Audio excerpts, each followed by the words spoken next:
Allons-y. Ça a l'air fou, mais il faudrait commencer l'explication du sacrement d'aujourd'hui dans le 18e dimanche ordinaire de la série C. Commencez par la fin. Commencez le sacrement du mariage par la fin. On est avec Saint Luc. Saint Luc qui est l'écrivain de Saint Paul. Donc on est avec Saint Paul. Saint Paul qui a écrit bien des choses, a écrit sur le mariage en comparé l'Église, le mariage qui parle des femmes comme étant devant se voiler la face, le mariage qui disait, qui demande aux maris de respecter leurs femmes, etc. Mais dans l'Évangile, c'est pas comme ça qu'il en parle.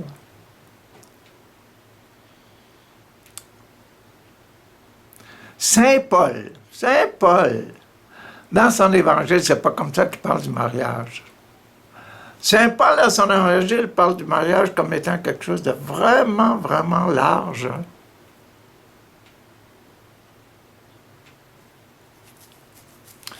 Puis avec l'expérience d'aujourd'hui, c'est quoi l'histoire aujourd'hui? C'est l'histoire d'un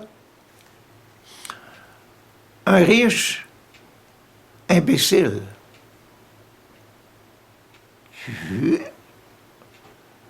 Mariage, un riche imbécile. Et puis c'est le 7e, 5 plus 2, 7. Le 7e passage, ça veut dire le dernier passage, 1, 2, 3, 4, 5, 6, 7, le dernier passage de l'explication du sacrement de mariage. C'est pour ça qu'on doit commencer par la queue.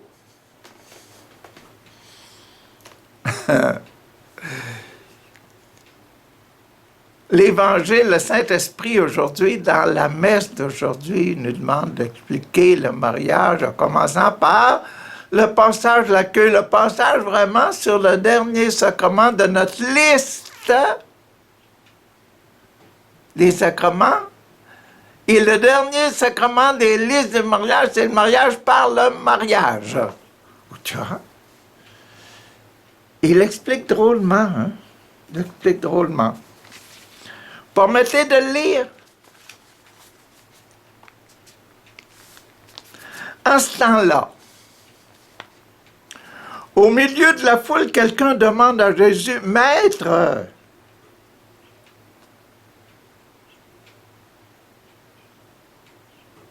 au milieu de la foule, il y en avait du monde. Quelqu'un demande à Jésus, « Maître, dis à mon frère de partager avec moi notre héritage. » Hein?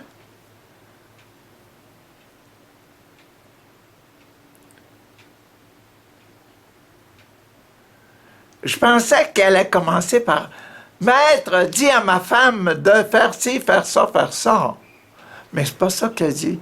Elle dit « Maître, dis à mon frère de partager avec moi l'héritage, avec moi notre héritage. » Jésus lui répondit « Homme, homme là, qui donc m'a établi pour être votre juge? »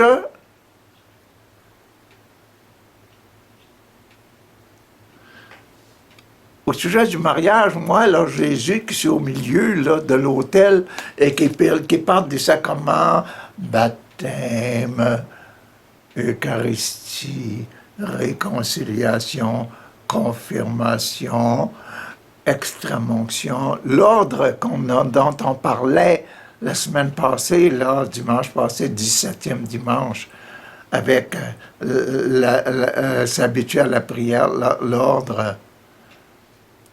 Oui.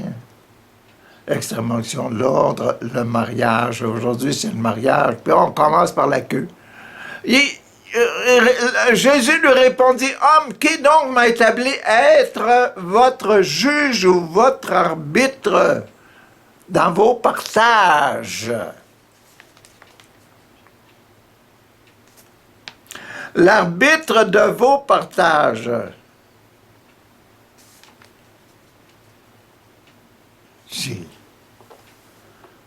Est-ce que c'est le mariage, ça, de partager?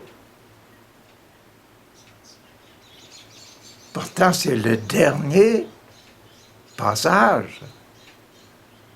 Et puis, la dernière petite partie du Notre Père, c'est quoi?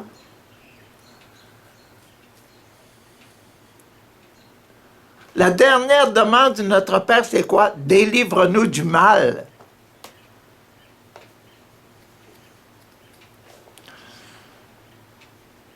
Délivre-nous du mal, puis on est rendu à Seigneur, Jésus, toi là, qui institue le mariage, là, donne-nous une part, une partie de notre héritage. C'est quoi l'héritage?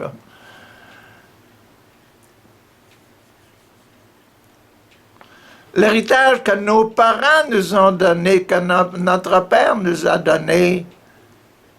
C'est quoi l'héritage que le Père nous donne dans la vie chrétienne? En gros, là, c'est quoi? Ben, c'est le ciel, hein? Jésus est venu pour nous donner la grâce d'être des enfants de Dieu.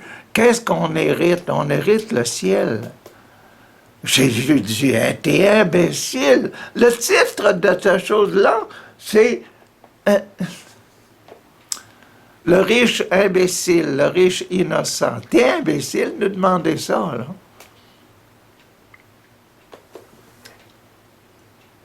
C'est pas mal imbécile, vous me demandez pas d'être un père, mais d'être un juge.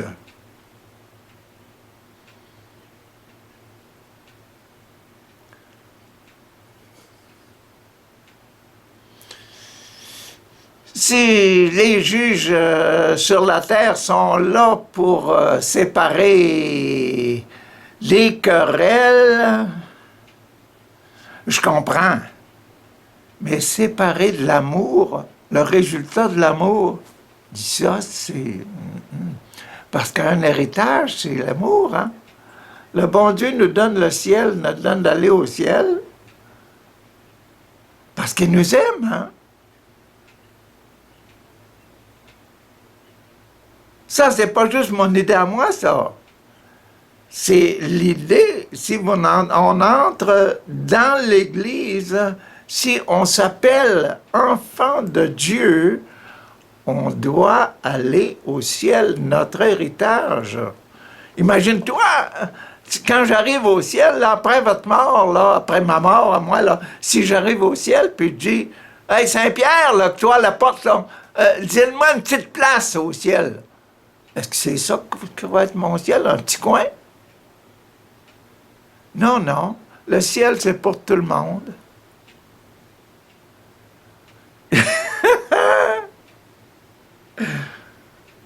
Pensez-vous que le ciel, la joie qu'on a au ciel, c'est seulement pour moi?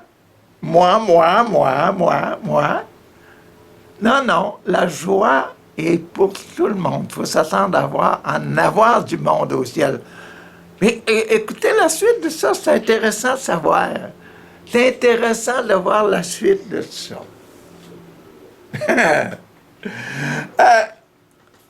Homme, qui donc m'a établi pour être juge ou arbitre pour vos partages? C'est vraiment être innocent? Arriver au ciel puis demander de partager le ciel. Puis, Jésus s'adresse à tout le monde. Après s'être adressé à l'homme là, qui lui demande, dis donc à mon frère de partager l'héritage. Jésus s'adresse à tout le monde. Il leur dit quoi? Ah, là, il va donner le sens du mariage. Gardez-vous bien de toute avidité.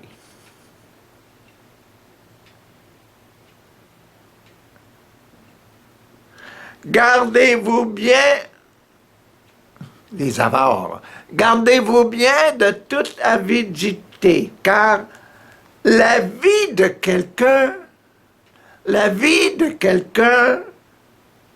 même dans l'abondance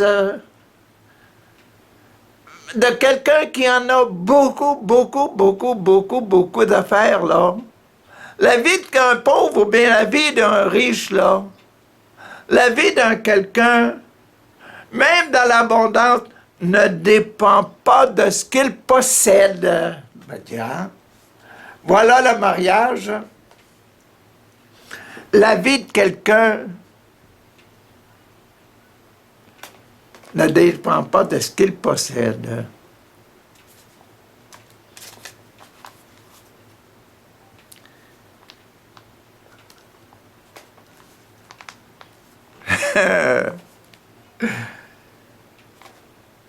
Le mariage, la vie de quelqu'un ne dépend pas de ce qu'il possède. Le mariage, la vie de quelqu'un. Vous autres qui êtes mariés, là, qu'est-ce que vous possédez? Ben,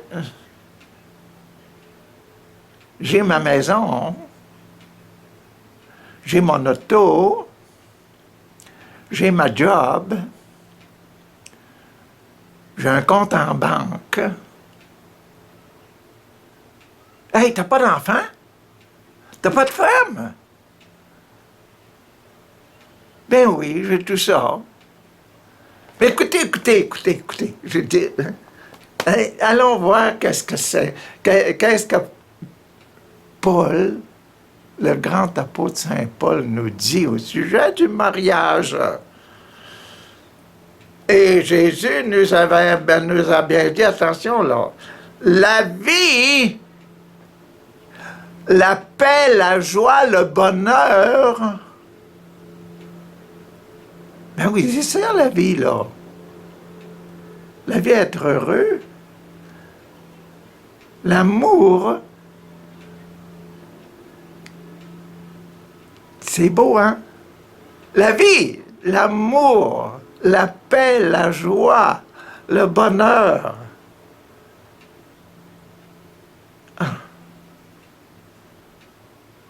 Ça ne dépend pas de ce que l'on a.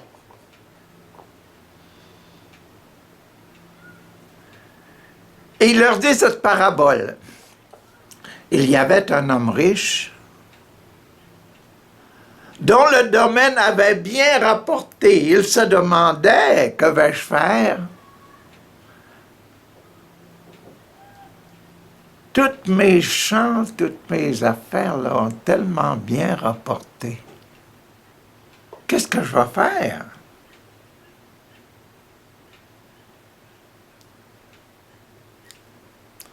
Et on est dans le sacrement de mariage, là, oubliez-le pas.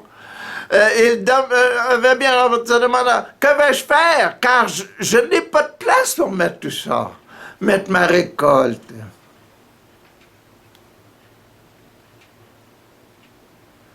Puis il se dit, voici ce que je vais faire. Voici ce que je vais faire. Eureka, je l'ai trouvé, je l'ai trouvé. Je vais démolir mes greniers, où je mets mon grain, où je mets le siam, où je mets les épis de maïs, où je mets tout ce que je mets de côté, le foin pour les vaches, le maïs, ces affaires-là, mes caveaux pour les patates, etc., les cavreaux, là.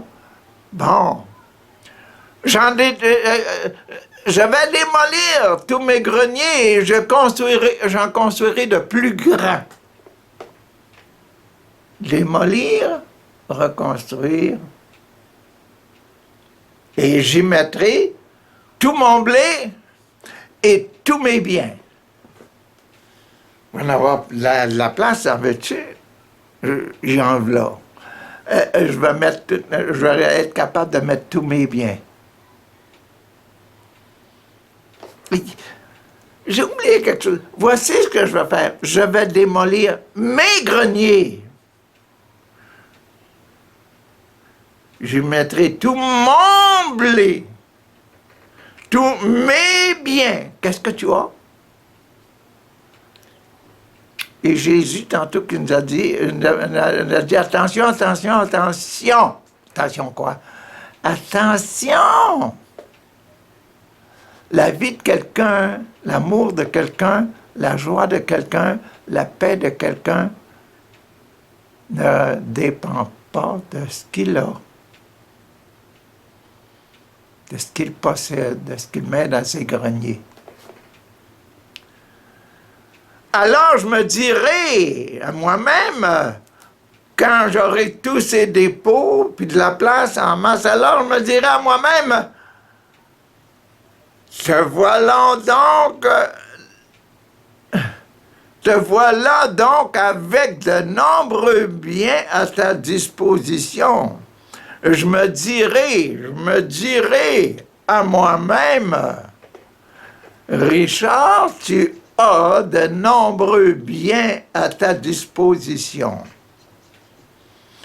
Pour de nombreuses années, Richard, repose-toi, mange, bois, jouis de l'existence.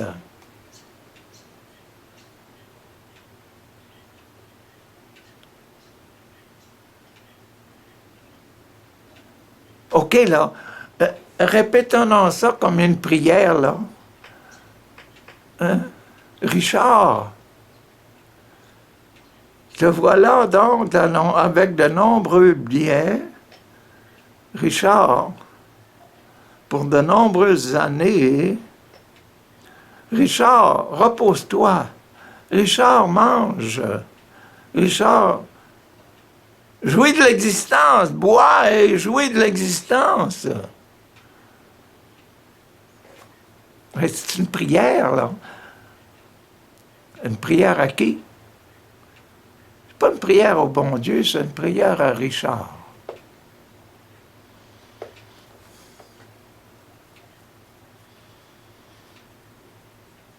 Richard qui a mis le bon Dieu dehors. Ah, bien.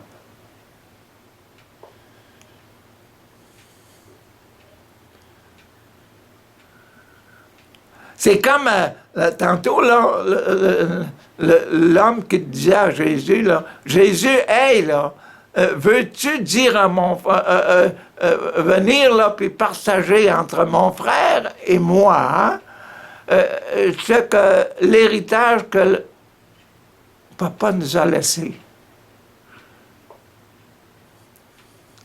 Ici, la prière, c'est papa, c'est pas papa, c'est Richard qui a un héritage. C'est pas papa qui a l'héritage.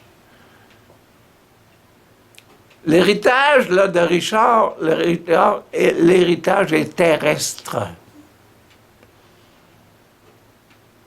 Et puis nous autres, qu'est-ce qu'on fait de l'héritage? Comment on conçoit le mariage? Comment on conçoit nos richesses de mariage, là? Est-ce qu'on conçoit les richesses de mariage par l'automobile, la maison, la job qu'on a trouvé pour nos enfants et le job qu'on a personnellement, notre compte en banque? C'est ça l'héritage qu'on a, nous autres, comme humains. Si on reste basé là-dessus, est-ce que ça va... Est-ce que la maison, le compte en banque, l'auto, la moto, tout ça, est-ce que ça va nous amener au ciel? Ici, Richard, là, tu nous amènes sur une route de... C'est une bifurcation, là. Mais c'est la vraie bifurcation que Jésus enseigne. Je vous ramène sur la vraie bifurcation. Remarquez bien ici que Dieu lui dit, tu es fou. Tu es un imbécile, tu es un riche imbécile. Tu es fou de mettre ton espoir seulement sur les choses terrestres parce que la terre, là, quand la mort va arriver, là, la terre va disparaître. La vie d'un chrétien, là, l'héritage chrétien, c'est pas la terre. S'il vous plaît, l'héritage, le vrai héritage, il en vaut la peine, là.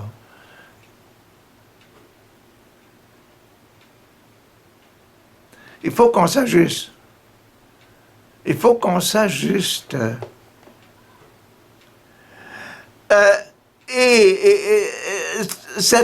Tu es fou. Cette nuit même, tu vas...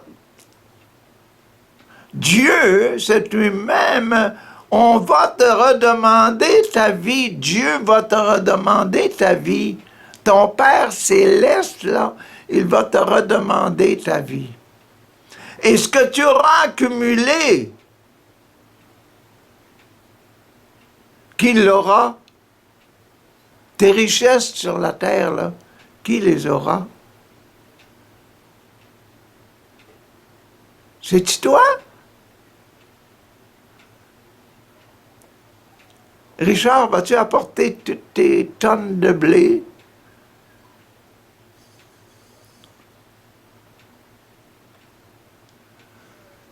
Tes rouleaux de foin?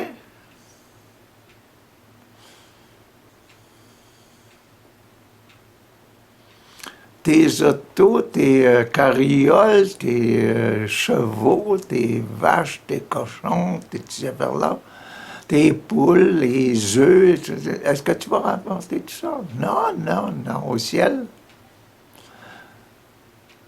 Quelle joie au ciel! Il n'y a pas de joie dans les carottes au ciel. Je pense pas qu'il y a des carottes au ciel. Hein? Bon, mais Dieu lui dit, tu es fou cette nuit même, on va te demander ta vie. Est-ce que tu auras, est-ce que tu auras accumulé, là? Et puis, ce que tu auras accumulé, qui l'aura? Voilà ce qui arrive à celui qui amasse pour lui-même.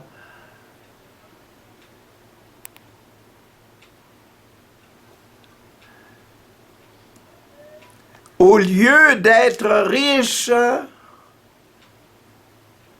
en vue de Dieu.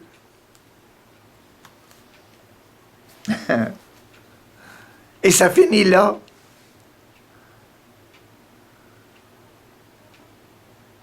Louange à toi, Seigneur Jésus. Remarquez bien, ce que je trouve drôle, on est dans le sacrement de mariage.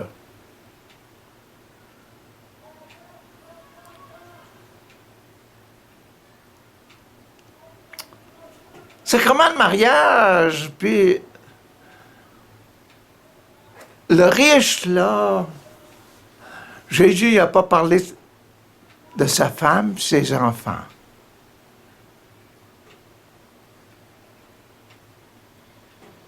Pourtant, quand je vous ai posé la question tantôt, qu'est-ce que vous avez quand vous êtes marié? Vous avez bien dit, vous avez bien accepté, bon, je me marie, mais je vais avoir ma maison, oui, je vais avoir peut-être un auto, hein? Je vais essayer d'avoir une bonne job, ma femme aussi. Ma femme aussi. Ma femme aussi. On va essayer d'être heureux ensemble. Puis, vous allez arrêter de prier tout seul, de prier à votre nom, là. Richard, donne-moi beaucoup plus d'argent pour qu'on puisse acheter en tas, peut-être acheter du vin, s'enivrer, avoir de la joie, etc. Ça c'est des ajoutes, ça.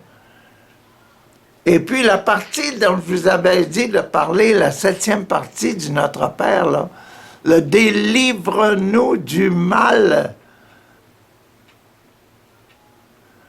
Dans Notre Père, la dernière parole, la dernière demande, la demande pour le mariage, c'est « délivre-nous du mal ». Vous n'aviez pas pensé à ça, hein? Mais rappelons-le, parce qu'on est dans cette partie-là, dans le « délivre-nous du mal », le paragraphe sur le « délivre-nous du mal ». Et puis le mal, là, c'est bien ce qu'on nous a demandé, hein? Attention! Heureux. Bon. Gardez-vous bien de toute avidité, car la vie de quelqu'un, même dans l'abondance, ne dépend pas de ce qu'il possède.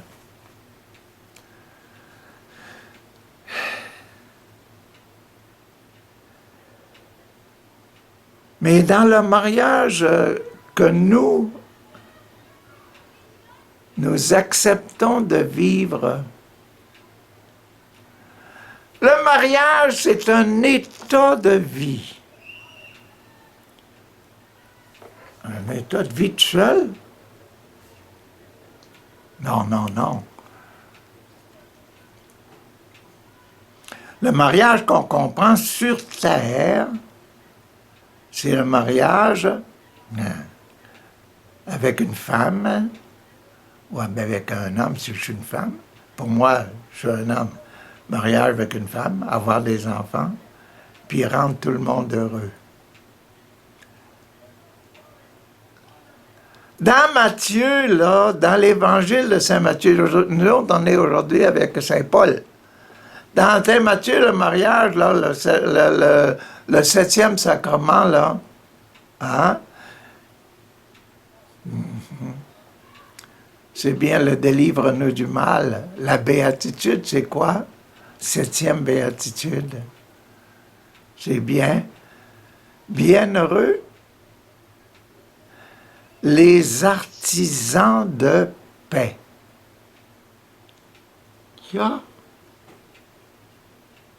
Pourquoi qu'on se marie, nous autres, sur Terre? Pour créer un état de vie dans la paix.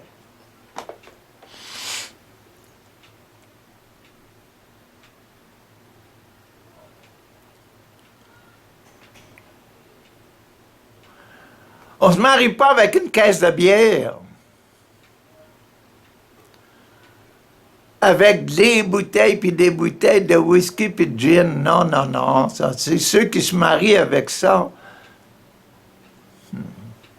ils vont en pleurer. Puis ils vont faire pleurer pas mal de monde. Il y en a qui se marient avec des affaires comme ça, hein? Puis il y a bien des mariages malheureux parce qu'on se marie avec des plaisirs humains. Mais ouais, si on se marie dans le sens du Notre Père, délivre-nous du mal. On se marier avec le délivre-nous du mal. Papa! Ben, il faut mettre le papa dedans.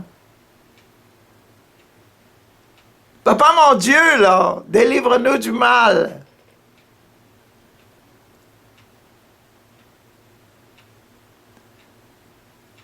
Vous comprenez, là? C'est ça le mariage. On se marie pour faire la joie, la paix.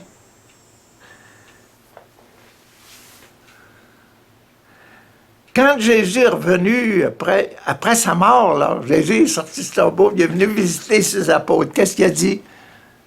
« Ah, mes apôtres, vous êtes en train de manger, là! OK, la paix soit avec vous. Et il l'a dit 3 fois durant le passage sur la paix, après sa résurrection. Et Jésus venait du ciel, là. Après sa résurrection, il venait du ciel près de son Père, puis il leur a dit, là, je vous apporte le cadeau. Je vous apporte votre héritage. Quel est l'héritage? La paix soit avec vous.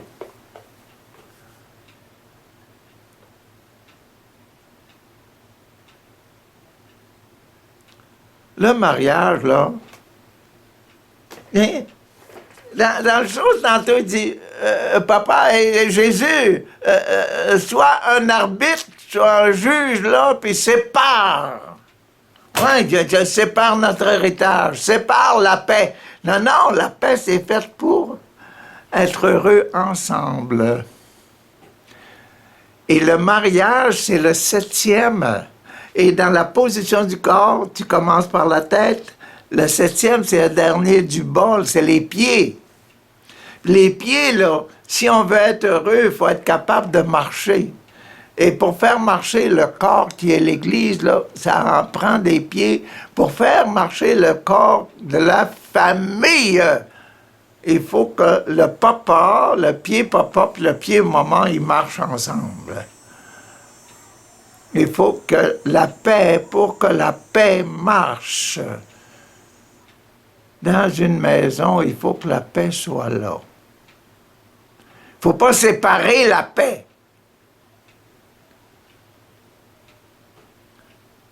Imaginez-vous que là, dans le texte, là, le gars, il demandait « Seigneur, séparez-nous, moi puis mon frère. » Est-ce que c'est ça qu'on fait au ciel? Non, il faut réunir la famille.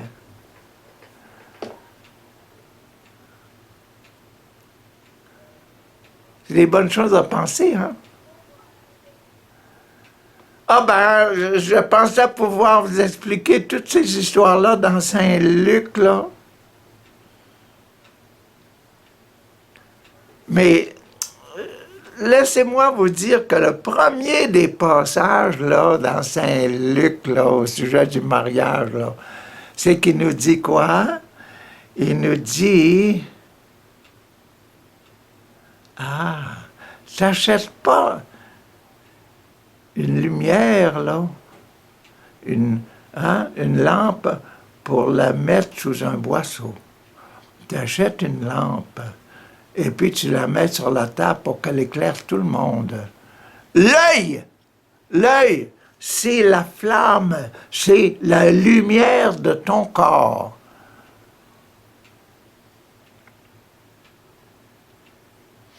Et l'œil, c'est la vision de ton mariage.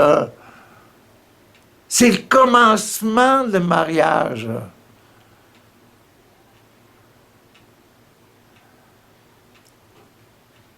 Le papa puis la maman, là,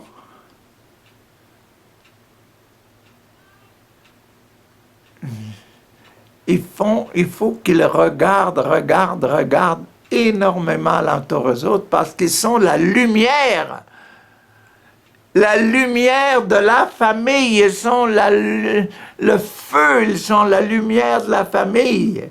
La lumière va rentrer dans la famille par les yeux du papa et de la maman qui voient ça c'est bon, ça c'est bon, ça c'est bon, comme ça tu fais ça, Michel, tu fais ça bien là, hein? Rita, tu fais ça très très bien aussi là, hein? hein. Donc, les yeux sont les agents qui perçoivent la paix, et puis qui encouragent la paix, les relations sociales. Et il dit, ben, le mariage, c'est la lumière. Le mariage, c'est la lumière. Il ne faut pas que le mariage soit une bataille. Il faut que la lumière, le mariage soit de l'amour qui provoque une lumière, qui montre la lumière à tout le monde. Une belle flamme pour tout le monde.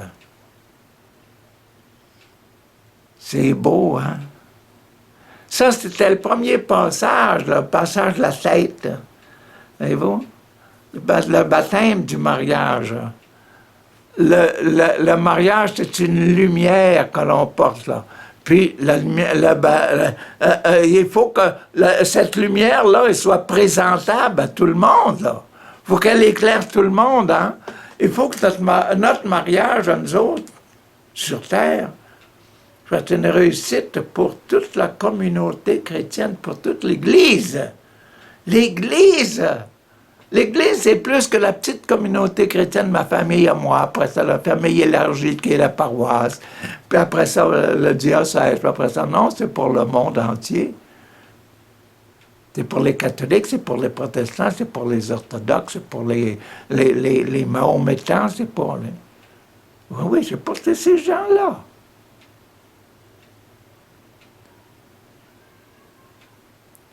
L'Église, il faut devenir une lumière remplie de paix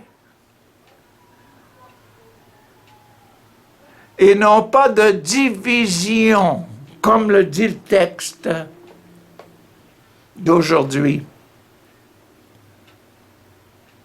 Arrêtons de demander de partager. Non, partager, c'est pas la vie de mariage. La vie de mariage, c'est s'unir pour avoir de la joie et de la paix, de la confiance, de l'encouragement mutuel. C'est ça. Donc, là, je viens juste de vous expliquer la tête, puis on a expliqué en plus large le passage d'aujourd'hui sur la queue du mariage, qui, dans Saint Matthieu, disent « Bienheureux les artisans de paix ». Ce sont ceux qui sont bien mariés. Et les bien mariés, c'est ceux qui sont mariés avec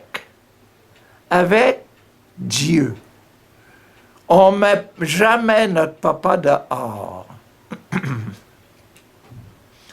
Mettons pas papa, mon Dieu, en dehors de notre vie spirituelle, parce que le papa, mon Dieu, c'est celui qui apporte la paix.